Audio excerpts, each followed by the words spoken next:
All right, Dogs by Nature, Rufio here. Today we're looking at a few interesting things from Freddie Kitchens' game plan the previous time the Browns saw the Bengals down in Cincinnati.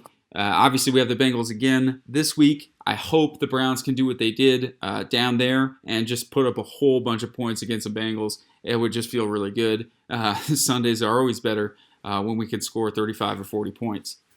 But as you can see, this is very early in the game. This is something I saw that I thought was interesting. Very early in the game, very clearly in the script, the play calling script of the openers to open the game. The Bengals are watching us on film. We put this on tape a lot the previous week. Did a video about this where we ran an entire drive from this full house formation. So you know it's something the Bengals have been studying. Hopefully, you've gotten them to use some of their practice time, some of their meeting time. So look at this formation, talk about how to defend it. And so I like this as the Browns. You're putting it out there early in the game. Yes, it's still in our playbook. Yes, we're ready to call this. And you're kind of seeing how do the Bengals defend it. And if they defend it well or a way that you don't like, maybe you go away from it and you make them waste that practice time that they spent on defending this. And if you like the way that they're trying to defend you, then you just gash them with it. As is the case here, we're going to go into this look, and one of the tendencies I saw on film from the previous week's game was that when we were in this pistol look, we do throw the ball. It's not really, it's a running formation, but we threw it every time we were in the pistol. So here, we're in the pistol. We motion Duke Johnson out into the slot. And what that does is that actually creates doubles. That's another thing I talked about, the weaknesses of this formation. When you do have everybody here in this full house, this four guys in the backfield, your other two eligible receivers need to cover up the linemen on the line of scrimmage. So you can't really create doubles. Well, sure enough, we're showing this full house, and then we create doubles from it. So I thought that was cool as well. This play ends up being a play action concept, what I call a sail concept, where we have one outside route that's deep, one intermediate route, and that in this case came in the form of an out. It can also come in the form of a crossing route from the other side of the formation. And then you have one shallow route here. So it's a three-way stretch, a three-level stretch along one sideline. And this is a concept that Baker ran a lot at Oklahoma. It was one of their, mix of their favorite play action concepts. And so Baker should be very familiar with it. That's something I'm loving that Kitchens is doing, is bringing these passing concepts that Baker's already good at reading, already good at throwing. All right, so we fast forward a little in the game. As you can see, it's a little bit later in that, but still in that first quarter. The Browns are going to come out on this drive with another sort of heavy run formation. This time we do have two wide receivers on the field, but we've got Fells and Njoku on the line of scrimmage, and then Chubb in the backfield. So, a lot of backs and tight ends here. We motion Landry across. This ends up being a play action pass. It's just a two-man route. It's a max protect, so we have 8 in the protection, just 2 men out on the route. We maybe could have had this Jarvis here. Throws just a hair outside. You might want Jarvis to break outside a little bit more aggressively on that route.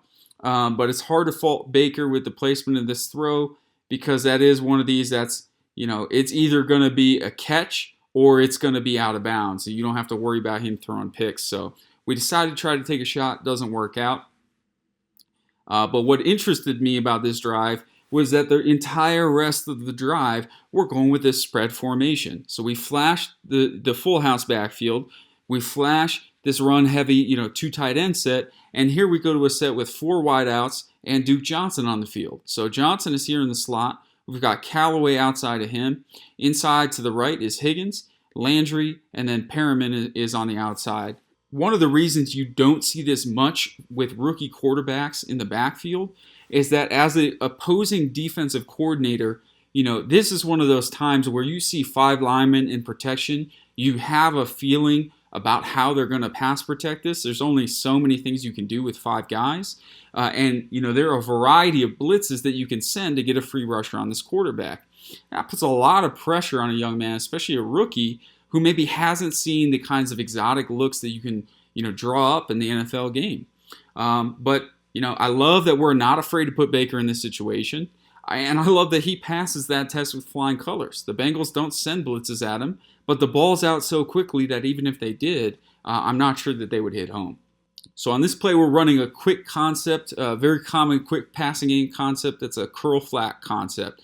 And we mirror it to both sides of the field. So on both sides of the field, the outside guy is just going to run a curl. The guy inside of him is going to run just a little shoot route to the flat, just to stretch the defense. Put that outside in a high-low bind or in man-to-man. Hopefully you hit that shoot route before anything develops, before the corner can get out there, rather. Or, on the curl, if you can really press this corner and get them to commit some weight to the deep pass and then put on the brakes and come underneath, it's a good man-beating route as well. The inside guy in this drive, Higgins, he's going to run a lot of this same route, actually, where he's going to run what I would call a sit route over the middle. So he's going to break inside. He's going to feel whether this linebacker is carrying him in man or whether they're trying to pass him off and play some kind of zone or banjo concept underneath. If it is some kind of zone, Higgins is just going to sit. He's going to hook up and sit and just try to midpoint these two linebackers, sit between them. If it's man-to-man, he's going to curl up here, feel that linebacker playing man-to-man on him, and then he will sit for a second and then break back out to the outside, try to lose that linebacker. On this play, you can see we're really getting a big cushion from Perriman. They're really respecting his speed. And Perriman at the top of that route is able to get that corner on his heels just a little bit before breaking underneath. Nice, accurate throw and great catch by Perriman from Baker. Nice, easy chunk yards. Ball's out before the pass rush can even think about hitting home. Here we are on the next play of the drive. To the top of the screen, we've got kind of an in and out concept, a little rub concept, where Callaway here is going to run a square in or a dig, and then Johnson is going to run an out. So we're hoping to split the defense, kind of pull them in two different directions, but also we're going to run really close to one another, and Johnson is going to hopefully rub, if he's got a guy that's on a man-to-man, he's going to rub him off on on Callaway. Callaway will set a pick here. To the bottom of the screen, Perriman is running what ends up being a curl. This may be some kind of choice route where he could, if he's seeing press, it could convert to a fade or something like that. But really, that's not the read on this throw. It's the inside guys where Higgins is running a slant or that kind of hunt route again, and then Jarvis is going to run a slant behind him. So we can watch that develop. If Baker wants him, he does have Duke Johnson here. He is getting that rub. That would be a wide open, easy throw. But before his read even takes him that way, he's already, got the ball out to Landry. This is just a very quick, big 1 and small 2-3 step throw from shotgun, and that ball comes out in rhythm as Baker hits that back foot. Another thing that's great to see from a young quarterback is excellent footwork, excellent timing. But we can see that as Higgins pulls inside, the linebacker gets a little lean with him, and Baker is able to deliver a strike into that space that's vacated there. That's all you need is that little lean, that little step inside. One thing to watch here as well that's pretty cool is that Landry stems this route outside, just a very subtle stem to the outside before planting that outside right foot. What this does is hopefully gets the corner to turn or shift his weight a little bit to that outside, thinking that Jarvis might run by him, and getting him off balance, which creates that separation. So great route, great ball. Hits him right in stride. He's able to pick up some yards after the catch. From this end zone angle, we can see how it's just that little lean inside. That's all it takes to open up that throwing window for Baker, and just how accurate he is with that ball. Great to see from a quarterback in a Browns uniform. All right, on this next play, we're going to end up with the same curl flat concept we just saw 2 plays ago. Won't need to go back over it, but this time the play breaks down. So we can see off the snap, Geno Atkins, who is an extremely good pass rusher, is able to turn the edge on Zeitler here. And before Baker's ready to deliver the ball, he feels that pressure, has to step up in the pocket. When he steps up, that means everyone is now covered, right? This is a quick concept. It's not something that's designed for the quarterback to hold the ball a long time. So when he does have to pull it down and step up in the pocket, our routes are kind of exhausted. They've kind of exhausted themselves. But keep an eye on Higgins, okay? This is, Higgins is not the biggest guy. He's not the fastest guy. But he's just got this route running feel. And I love seeing this from a young receiver. I think time will tell if he is going to be athletic enough to really stay around in the NFL for a long time. But you can't deny this guy is a skilled and intelligent route runner. So first, he runs that hunt route, feels that these linebackers are in zone and nobody's carrying him man-to-man, so he sits there for a second. But then he sees Baker having to step up and escape the pocket, and Higgins keeps his feet moving. He keeps working for his quarterback, feels open space, finds it, and Baker delivers it to him for a nice big chunk of yards. And that's something that's great when you think the play's dead. You're dead in the water. Your quick pass didn't come out quickly. For the receivers to be able to keep themselves alive and for Baker to be able to make this kind of play on the run is fantastic. All right, so on this play in the drive, we're going to see what's going to look like a slant-flat combination. We just saw a lot of curl flats in the rest of this drive. Slant-flat combination is the very same thing, except the outside receiver is going to run a slant route instead of that curl.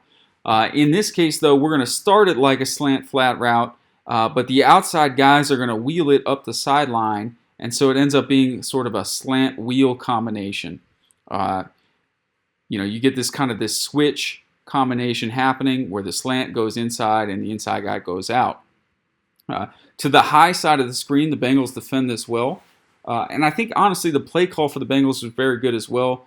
They've been in a single high coverage the rest of the drive, be it cover 3 or a cover 1 man. This time they go to a 2-deep look, 2 deep safeties, and this is more of a Tampa 2. So on the play, you can see the 2 deep safeties. You've got the Mike linebacker dropping back between them, classic Tampa 2 defense.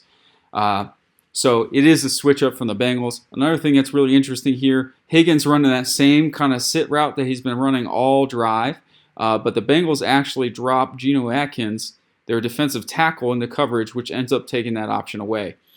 So great change up from the Bengals, flooding the Browns with coverage, and to the high side of the screen, they do a very good job of handling this slant wheel. The corner immediately sees that receiver break inside, recognizes that he has help inside and can pass that route off, and he's able to then sit on this wheel route on the sideline. To the bottom of the screen, we actually had Landry wide open if we wanted it. You see this corner here, instead of passing off that receiver as an inside threat, he turns and commits inside with him, which opens up Landry. Now, Baker might have had to wait in the pocket just a little bit longer than he wanted to deliver that ball. And as you can see on the snap, Baker doesn't like what he sees at first, and you see this little head turn, and he is now on his second read. So he didn't stick with that too long. Maybe you want him to stick with it longer if you want to nitpick.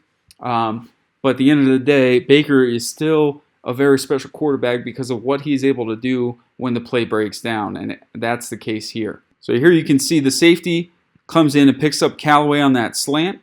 But Callaway knows, as soon as he sees Baker step up in that pocket, he's got to keep the play alive. Baker finds him in the corner of the end zone. That's a touchdown, Browns. This is really just kind of backyard football. There is no real read on this. The receivers do have a called pattern. Typically in an offense, a scramble drill, when the play breaks down, if you went inside, you go out. If you went shallow, you go deep. If you go deep, you do a comeback, that kind of thing. So here, Callaway went in. He pivots back out. And this is just, Baker feeling the coverage, feeling his receiver being open, hitting him for a touchdown, and getting really excited about it, going to celebrate with his teammates. So that's a pretty sight for Browns fans. One we haven't seen too much over the years, but the future is very, very bright with number 6 in the backfield. So overall, Browns fans, I think it's just something interesting that Freddie Kitchens is doing. He's showing different teams different things from week to week in terms of running an entire drive with the same formation, putting that formation on film, showing other teams what we like to do with it, and then hopefully using that to our advantage throughout the game. So I'm very interested to see what the Browns do this weekend. Can't wait for the game Sunday. Don't forget to visit dogsbynature.com for all your Browns news and analysis. And I'll see you in the chow. Thanks for tuning in, everybody.